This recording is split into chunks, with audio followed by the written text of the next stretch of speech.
Hello, Mary, and thank you for joining us here today. And there's Natasha in the Kells office supporting me here with this recording. I suppose, Mary, the purpose of today is that we're just going to share some of your lived experience of using the guide and its templates. And you can see there, Natasha is showing the booklet. And we're interested to know your lived experience, because I know recently you've been very active in using the change guide in your work. So maybe you'd introduce yourself and maybe share some of that experience. Hi Marie, I'm Mary Boyle and I'm a Community Healthcare Network Manager here in Limerick, CHN 6 South Limerick, which is actually the learning site for CHO3. And we're implementing at the moment is the early implementation phase of the Community Healthcare Networks, which is part of the Enhanced Community Care overall implementation. And so I suppose it's a big change for staff on the ground, service users and the like, and the organisation. So I have been using the change guide to guide my practice in that. Okay. So tell me, what have you been involved in recently, and what have you used that has supported you?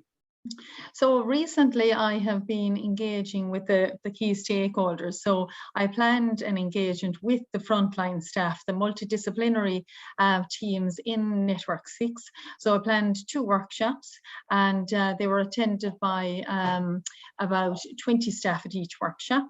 And I suppose the purpose of the workshop really was to look at the current state of the primary care teams and how the clinical team meetings within that structure were functioning, and what we could, what was good about them and what we could do better.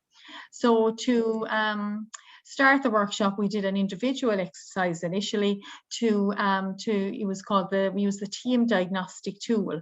And this really was to sort of get the staff thinking about their own role within the primary care team and where they were at right now. Now, of course, we know that, I suppose, due to COVID and everything, the last 18 months have been particularly challenging for staff.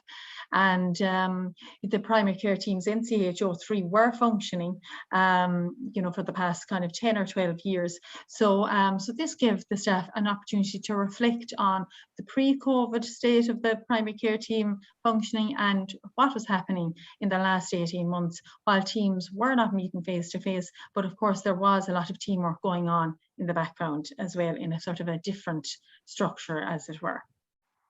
So you really engaged with the stakeholders on the ground. Yes. and I suppose really got them thinking and talking about what it is that was happening for them.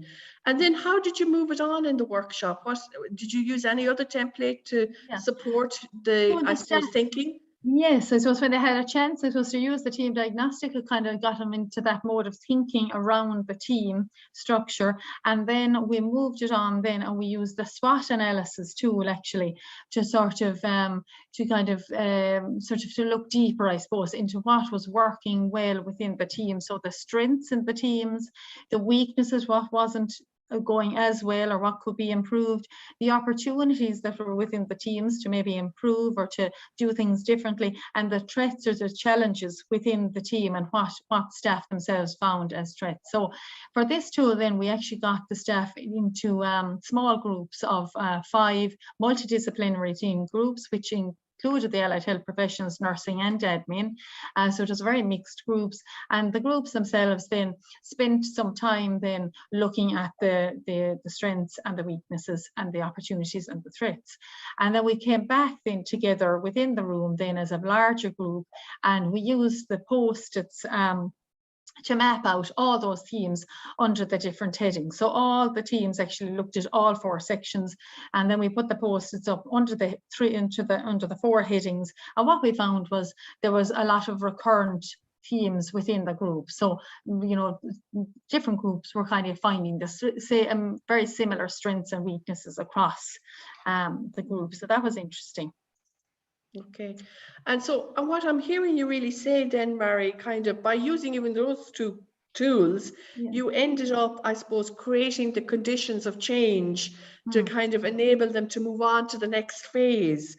So building on what they had in their next vision kind of for moving forwards. Yeah, exactly. Yeah, that was a very engaging kind of process, because it allowed staff time to engage with each other as well. I suppose it was a team building exercise also, but it allowed all the ideas to come from the room. And I suppose, yes, this prepared us then to sort of, for the next piece, was to map out, you know, what exactly was the current state with the clinical team meetings. So how was the patient entering the clinical team meeting, the referral in, and that onward journey through that multidisciplinary team meeting and care planning to their journey to, you know, discharge and so on.